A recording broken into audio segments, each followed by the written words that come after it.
할렐루야. 오늘은 종료주일인데요. 예수님께서 십자가에 달리시기 약 5일 전에 예수님께서 예루살렘에 입성하실 때 사람들이 종려나무 가지를 흔들며 환호를 해서 종료주일이라고 부릅니다. 당시에 유월절을 앞두고 예루살렘에 200여만 명의 사람들이 모였습니다. 이들 전부는 아니어도 적어도 수만 명의 인파가 겉옷을 길에 펴고 예수님을 향해 호산나 다윗의 자손이여 외쳤습니다. 열광하는 축제 분위기였고 누가 봐도 대관식을 하러 가는 승리자의 행진이었습니다. 그런데 이상한 장면이 있습니다. 이 환호 가운데 정작 예수님은 울고 계신다는 겁니다. 41절에서 우시며라는 말씀이 있습니다. 클라이오라는 헬라어는 단순한 눈물이 아닙니다. 큰 소리로 울부짖는 통곡이었습니다. 참는 눈물이 아닙니다. 무너지는 눈물이었습니다. 가슴이 터질 것 같은 슬픈 감정을 격렬하게 밖으로 쏟아내는 눈물입니다. 주님 주책 없이 그렇게 통곡하며 우셨을까? 그 무수한 사람들 앞에서 주님은 왜 우셨을까요? 군중과 예수님이 동상이몽이었기 때문입니다. 주님의 눈물의 출발은 거기에 시작이었습니다. 군중과 예수님은 지금 같은 길을 걷고 있습니다. 하지만 서로 전혀 다른 마음을 품고 있었습니다. 군중들은 로마로부터 해방되는 정치적 왕을 꿈꾸었고 예수님은 죄로부터 해방되는 구원의 왕을 꿈꾸셨습니다. 군중은 승리를 기대했고 예수님은 십자가를 향하고 계셨습니다. 군중은 왕관을 씌우려 했으나 주님은 가시관을 쓰려 가시고 계셨습니다. 심각한 문제는 사람들이 예수님을 거부하는 것이 아닙니다. 자기 방식의 예수를 만들어서 자기 개인의 예수상을 만들어서 믿고 있었다는 겁니다. 예수님을 외치고 있습니다만 실상은 자기 기대, 자기 욕망을 외치고 있었죠. 예수님을 사랑하는 것 같았지만 사실은 예수님이 줄 혜택을 사랑하고 있었죠. 사랑하는 여러분, 사람들은 겉옷을 벗어 길에 깔았습니다. 그러나 우리 주님이 더 원하신 것은 거칠애를 벗은 내면의 진심을 깔아주기를 원하셨습니다. 사람들은 종려나무 가지를 흔들고 호산나 승리를 외쳤습니다. 그러나 주님이 더 원하신 것은 주님, 이제는 주님 뜻대로 하옵소서 순종의 외침이었습니다. 하지만 여러분, 우리가 그 군중들을 손가락질할 순 없을 것 같습니다. 그들이 원했던 로마로부터의 해방은 오늘날 우리가 간절히 바라는 문제 해결, 자녀 성공, 경제적 안정, 나의 편리, 그와 다르지 않기 때문입니다. 우리 역시 당장 눈앞의 승리와 그 왕관이 절실해서 십자가 뒤에 있는 영광보다는 당장 내 삶을 바꿔줄 정치적 메시아를 선호하기 때문입니다. 우리도 동상이몽일 때가 많습니다. 주님과 전혀 다른 꿈을 꾸며 신앙생활을 잘하고 있다고 생각할 때가 많습니다.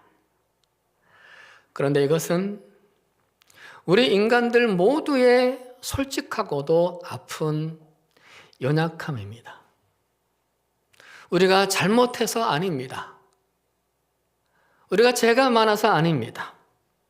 단순한 연약함이 아니라 하나님보다 나를 더 신뢰하고 사랑하는 죄의 본성으로부터 시작된 연약한 말입니다. 해서 주님의 눈물은요, 우리를 향한 실망의 눈물이 아니에요. 안타까움의 눈물입니다.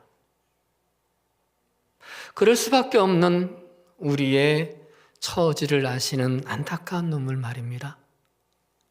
이 눈물을 흘리시면서 십자가로 가려고 하십니다. 나 스스로는 이 연약함을 결코 해결할 수 없음을 잘 아시기에 그래야만 하셨습니다. 우리를 깨우치고 새롭게 하실 방법은 우리 자신의 노력이나 의지가 아니라는 것, 오직 십자가 사랑밖에 없다는 것을 아셨기 때문입니다.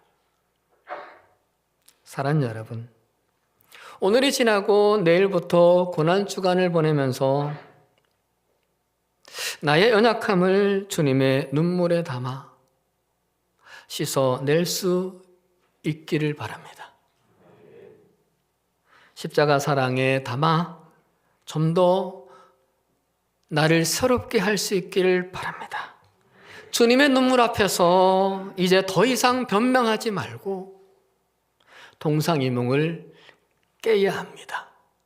그게 참 신앙의 길이니까. 해서 종려나무 가지를 흔드는 그 손을 잠시 내려두고 주님의 마음을 만져드리는 그 손을 올려드리기를 바랍니다. 주님을 환호하는 내 입술을 잠시 멈추고 주님을 조용히 따르는 그 삶을 드리기를 바랍니다. 겉옷을 벗어 길에 내려놓기보다는 내 욕심을 벗어서 내려놓을 수 있는 그런 우리의 삶이 될 수 있으면 좋겠습니다. 근데 42절을 보시면 우리를 향한 주님의 그 안타까운 마음을 더 가득히 더 가깝게 느끼게 됩니다.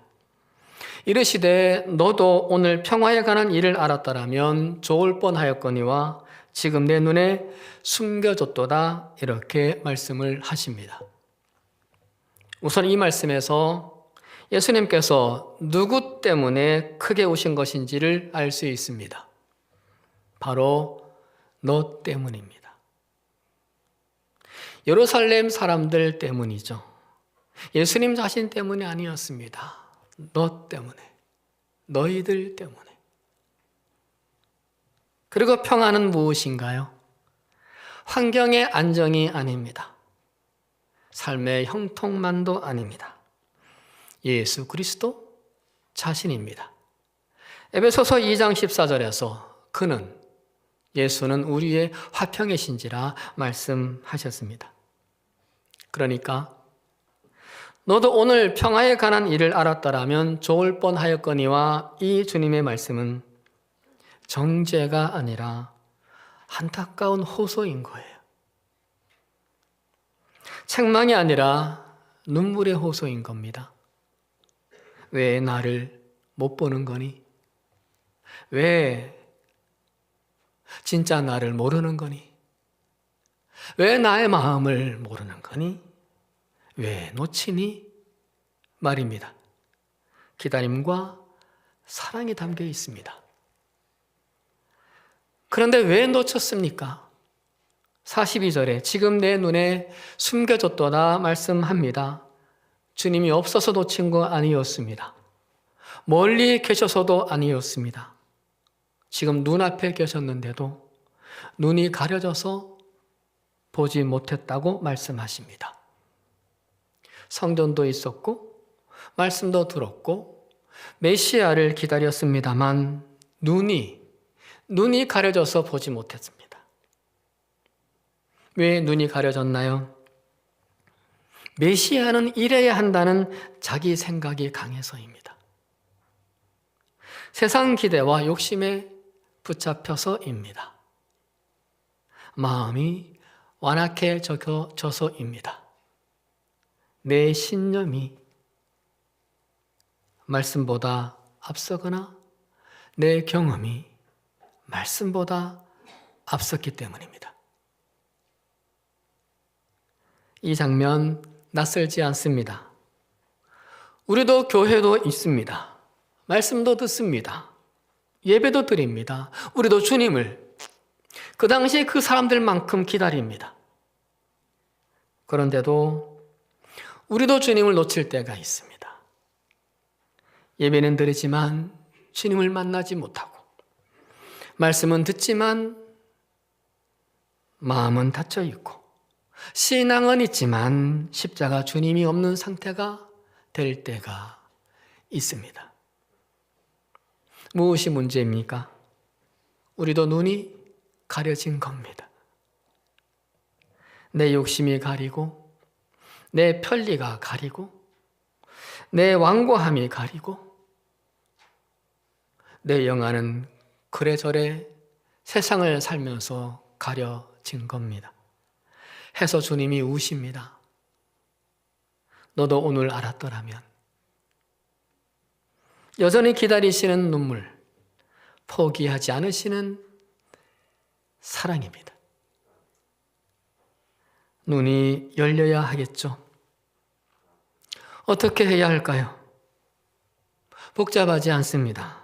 내 욕심, 내 편리, 내 이기심, 내 교만을 조금만 내려놓는 겁니다. 그리고 내가 원하는, 내가 정해놓은 주님을 내려놓고 성경에 있는 그들의 주님을 대면하는 겁니다. 십자가의 주님, 나를 위해 오시는 그 주님을 받아들이는 겁니다. 내가 좋아하는 부분만의 예수님이 아니라 성경에 나오는 그 예수님 말입니다. 주님은 지금도 말씀하십니다. 왜 나를 못 보니? 왜 나를 안 붙잡니? 우리의 눈이 열리기를 축원드립니다. 근데 여러분, 더 마음이 아픈 곳이 있습니다. 하지만 그것이 주님께는 너무 죄송하지만 우리에게는 또 참 은혜입니다. 우리 예수님은 다 알고 계셨다는 겁니다. 뭐를요? 지금 환호하고 있는 이 군중들이 며칠 뒤 십자가에 못 박으라 외칠 것을 말입니다. 제자들이 도망할 것을 말입니다. 배신할 것도 아셨습니다. 사람들이 등을 돌릴 것도 아셨습니다.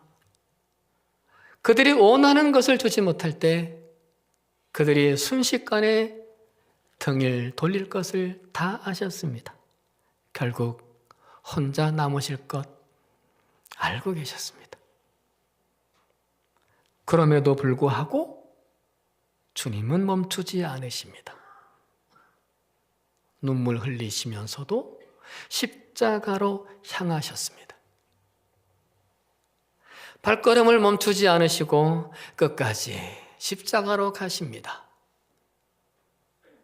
주님은 우리의 배신을 모르셔서, 우리가 등질 것을 모르셔서 십자가로 가신 것이 아니라 다 아시고도 가신 겁니다.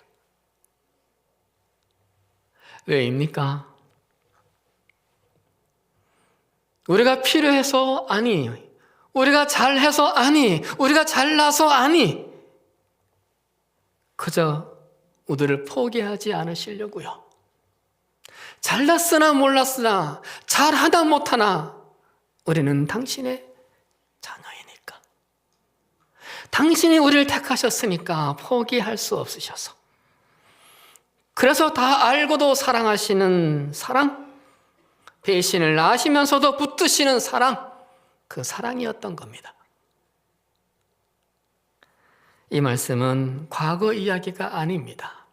지금 오늘 저와 여러분의 이야기입니다. 주님의 눈물은 예루살렘을 넘어 지금도 우리에게로 흐르고 있습니다. 우리의 연약함을 아시면서도, 우리의 변덕을 다 아시면서도, 우리의 미지근하고 냉담한 마음까지, 이기적인 마음까지 다 아시면서도 여전히 우리를 향해 흐르고 있다는 겁니다. 그래서 주님은 오늘도 말씀을 하시는 거예요. 너도 오늘 알았더라면 좋을 뻔하였거니와. 중요한 단어가 있습니다.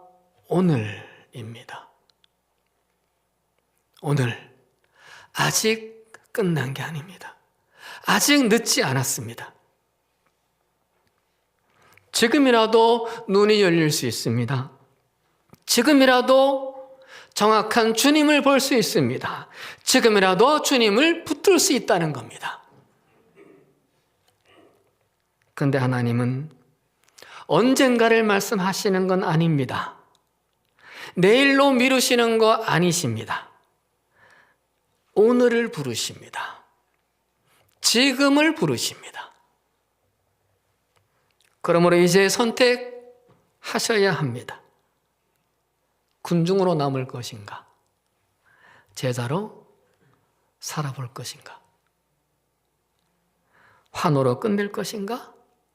십자가로까지 따라갈 것인가? 오늘 마음이 열리시길, 지금 주님을 붙드시길 축원합니다. 마지막으로 한 가지를 더 나눕니다. 성경에서 예수님의 눈물은 이곳 말고 두 군데가 더 있습니다. 요한복음 11장 35절에서 죽은 나사로의 무덤 앞에서 눈물을 흘리셨습니다. 그리고 히브리서 5장 7절에서 겟세마네 동산 그곳에서 심한 통곡으로 우셨습니다.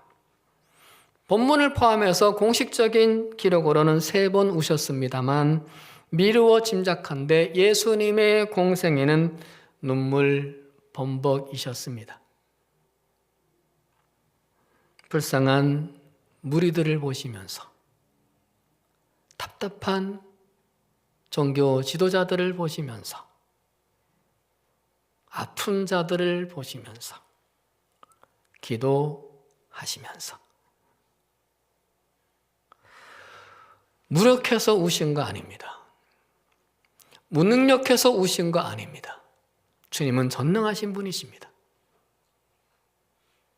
그럼에도 그렇게 우셨던 것은 우리가 안타깝고 우리가 측은해서 북받친 그 마음, 사랑하는 그 마음, 그 마음을 주체할 수 없었기 때문에, 그 마음을 막을 수 없었기 때문입니다.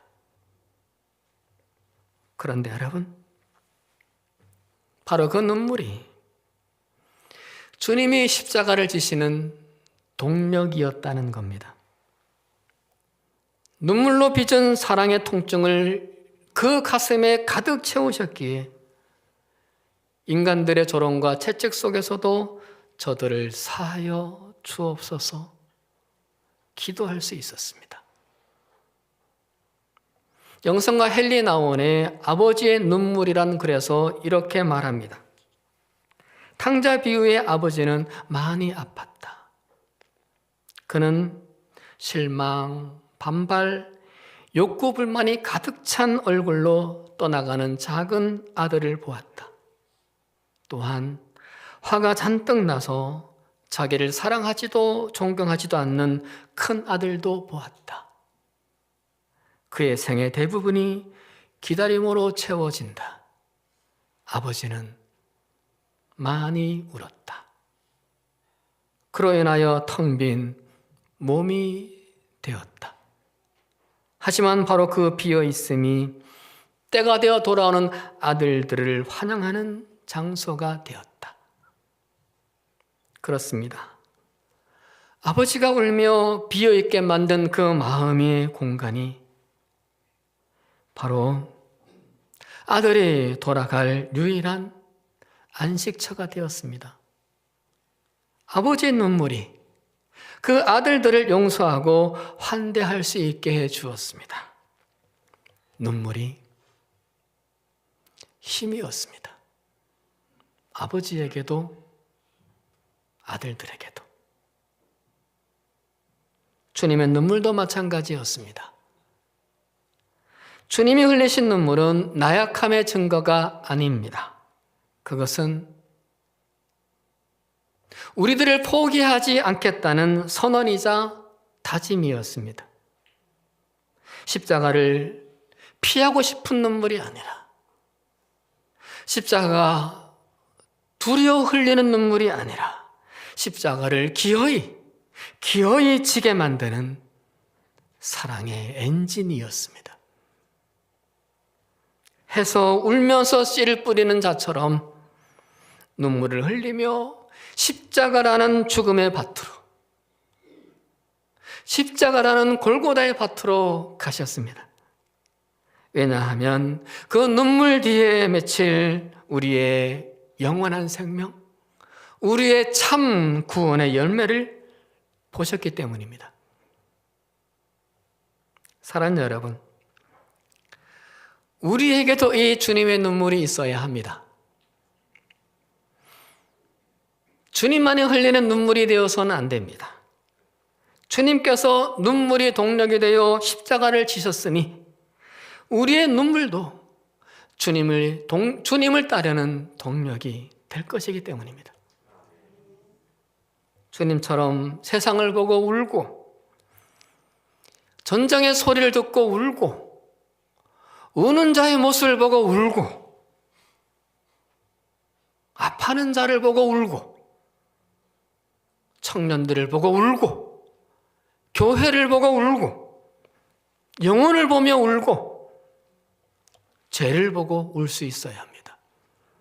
울어야 합니다. 하지만 우리는 햇빛만 쏟아지기를 원하는 경향이 많습니다. 그런데 햇빛만 쏟아지는 곳은 언젠가는 사막이 되어버립니다. 해서 저명한 설교가 스펄전 목사님은 이런 말을 했습니다. 마른 눈을 가지고는 천국에 들어갈 수 없다. 주님이 흘리셨던 눈물이, 그 눈물이 있을 때 삶이 달라집니다. 더 이상 군중으로 살지 않습니다. 제자로 살아가는 걸음을 뗍니다. 환호로 끝나지 않습니다.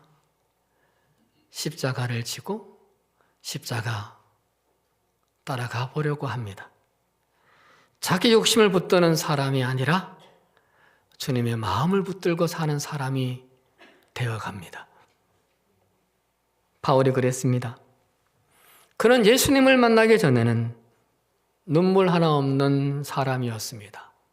바늘로 찔러도 들어가지 않을 단단한 사람이었습니다.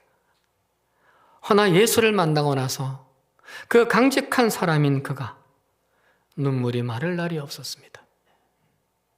사도행전 20장 31절에서 내가 밤낮 쉬지 않고 눈물로 각 사람을 훈계하던 것을 기억하라. 고린도후서 2장 4절에서는 내가 마음에 큰 눌림과 걱정이 있어 많은 눈물로 너희에게 썼노니 했습니다. 바울이 세운 교회들 안에, 바울이 만난 성도들 안에 바울의 눈물 자국이 가득했습니다. 주님의 눈물이 바울에게 전염되었기 때문입니다. 주님이 예루살렘을 보며 흘리신 그 통곡이 바울의 심장에 흘러 들어갔기 때문입니다. 해서 바울도 십자가의 길을 끝까지 달려갈 동력을 얻은 겁니다. 주님처럼. 그 눈물이 동력이 되어 주님이 울고 계셨던 그 자리를 바울도 묵묵히 감당을 해냈던 겁니다. 사랑하는 여러분, 주님은 지금도 바울같이 변화된 자를 찾고 계십니다. 이 가슴에 주님의 눈물을 가진 자를 찾고 계십니다. 햇빛만 쐬려고 하는 자가 아닌 주님의 눈물을 담으려고 하는 자 말입니다. 그 한 사람을 찾으시는 주님의 눈길을 외면하지 않기를 바랍니다. 말씀 마칩니다. 이번 고난주간에는 종려나무 가지를 흔들며 내 소원을 외치기보다 잠시 그 손을 멈추고 주님의 얼굴을 가만히 조용히 들여다보시길 바랍니다.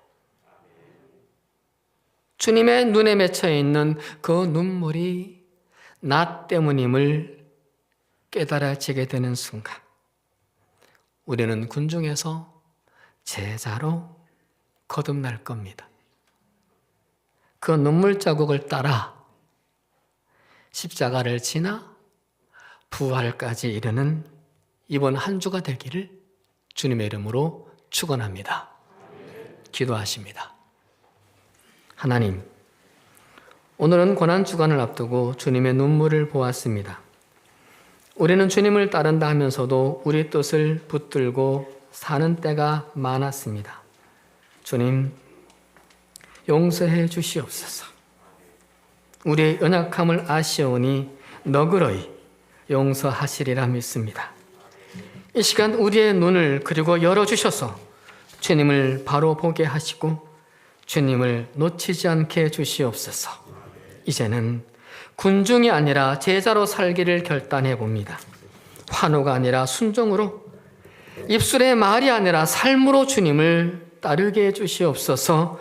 우리에게 주님의 눈물을 주셔서 그 눈물로 십자의 길을 끝까지 걸으며 부활의 영광까지 가는 우리 모두가 되게 하여 주시옵소서.